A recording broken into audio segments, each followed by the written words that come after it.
We're to the last day, and all the work has been stirring and working and re-looking at things. Our agenda this morning is going to be quite similar from your sessions you've had with your facilitator. We're going to review the preliminary report from last week.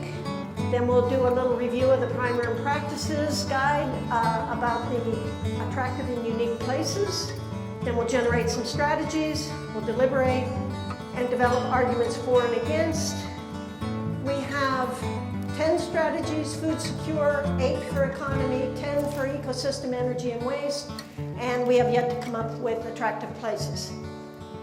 In the polling, we'll come up to 2 to 3 from each of those areas. Then we'll put them all on a slide, and you will select 2 to 4, which are the best of the best. Sometimes it can be disheartening if you're voting for something that everyone else isn't, but it's important to realize that this isn't just about you, this is about Edmonton and everyone's views. You know, it's pretty amazing if you stop and think. 1, that you're addressing food and agriculture, and 2, that you're engaging all of you. Well, I was really impressed that the city actually put the process in place. Everyone felt really positive that what we're doing is going to make real change and that we're going to really affect what's happening in the city. There's so much beyond food other than just sort of nourishing your body and fuel for your body. I got a chance to meet some amazing people who all are very passionate, and our group got into discussions to the point where we couldn't keep to the schedule anymore. They took to heart the things that their fellow participants talked about. They actually thought about them. Maybe they went out and did a little bit more research themselves.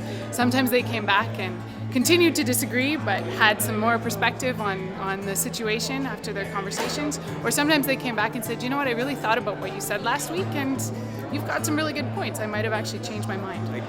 This really is truly the quintessential example of deliberative democracy at work in the city of Edmonton.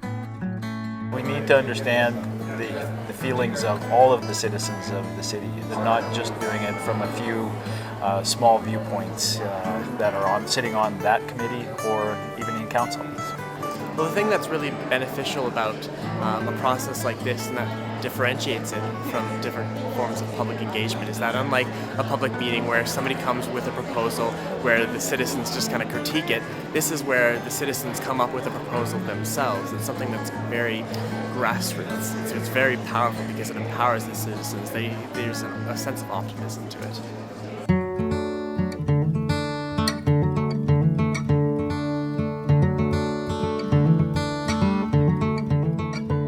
Words that stick out for me? Fantastic, to start off with. Inspiration.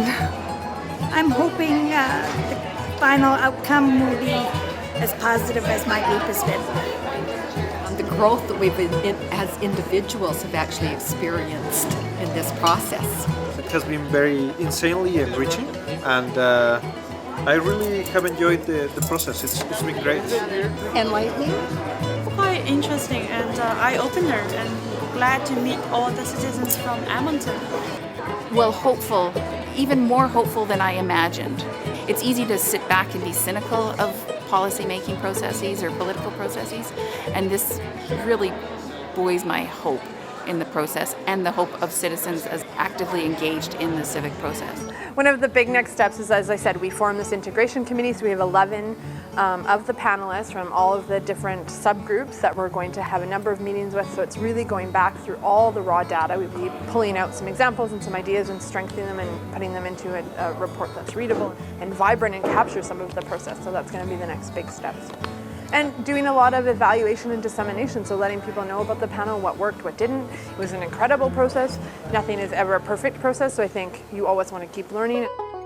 Next step for me as a researcher are to analyze the data that we generated through surveys and develop comprehensive evaluation. It's important to have the Centre for Public Involvement because they have the research background, the academic background, the knowledge of how to run an effective public involvement process such as this. We don't have quite that same knowledge in the city. It builds capacity for us to engage citizens better. and we can continue to build that capacity, not only within the city, but with citizens. When citizens start to see that a pattern of engagement looks more like this, then I think what will happen is more and more citizens will start to see that the city's taking their views seriously, and they'll come forward and contribute to initiatives that affect everybody. Since we started, I went and I spoke to some of my neighbors, and as a matter of fact, one neighbor said, well, I would like to put in a garden. I said, well, I will come and plow your garden for you, which I did last weekend. Because I've been so fired up by what I've seen happening this week. As I say, there are great potentials to be tapped.